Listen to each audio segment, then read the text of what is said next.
Jason, welcome back to my channel. It is a beautiful, beautiful fall morning today in Kentucky. Just absolutely gorgeous outside. I just wanted to make a quick video. If you guys watched my last video, we had our house jacked up, floors leveled, new beams put in, and all that stuff. The one thing that I didn't account for was damage. There was a lot of damage. So I wanted to do a short video today on what to expect if you were to have your house jacked up.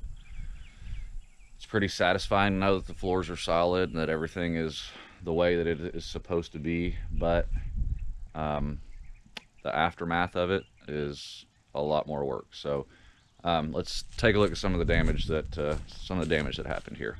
So I don't know how well you can see it on camera, but this part of the house and this part of the house to the end of the gable is what got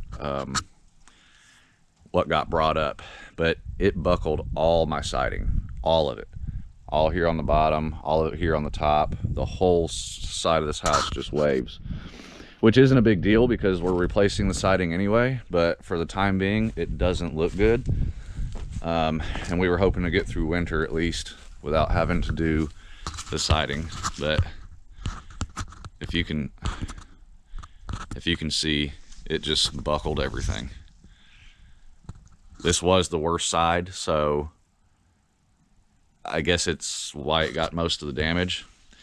But also, check out this window, which wasn't installed properly to begin with, but the siding buckled, and I don't know if you can tell, but that window is actually crooked now.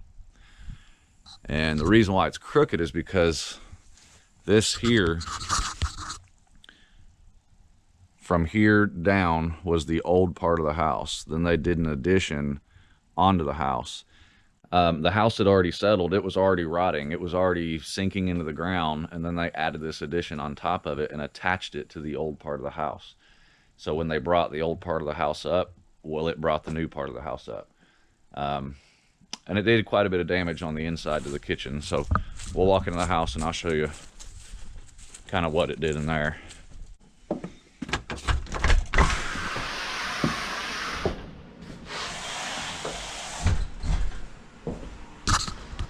Alright, so in the kitchen, first thing you'll notice, these windows.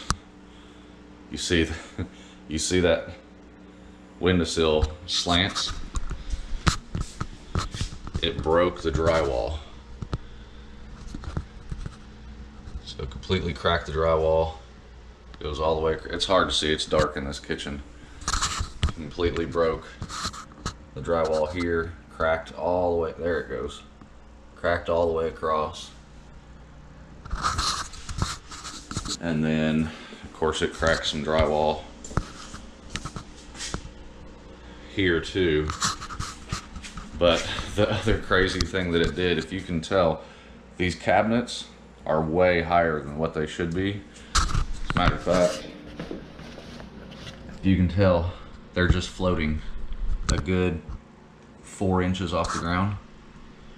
There's a lot of cold air blowing through there, but yeah, it just lifted this whole back side of the house up, this whole kitchen side, and pulled the cabinets and countertops up with it. So I'm gonna have to pull all these countertops up, take all the screws out of the cabinets, and drop the cabinets down and reinstall the countertops. There wasn't, sorry, it's dark in here. There wasn't too much damage on the inside and the rest of the house. What did get damaged though was the ceiling in Bella's room. If you guys can see that. It cracked the drywall all the way across. All the way across the ceiling. That's the only damage that I really saw. But just a warning for those of you out there that are getting ready to do some jacking or leveling to your home. expect damage. I didn't even think about damage. I didn't expect damage. But you go to fix one thing and you're going to damage something else. It's just part of what to expect whenever you lift something up that has settled down. But anyway, I appreciate you tuning in. Like I said, it was just a short video. I kind of wanted to show you the aftermath of what happened. Stay tuned. There's been a lot of changes on the inside of the house, and the next video I post is probably going to be another tour of what's been going on the inside. So I appreciate you watching. We'll catch you next time. Thanks.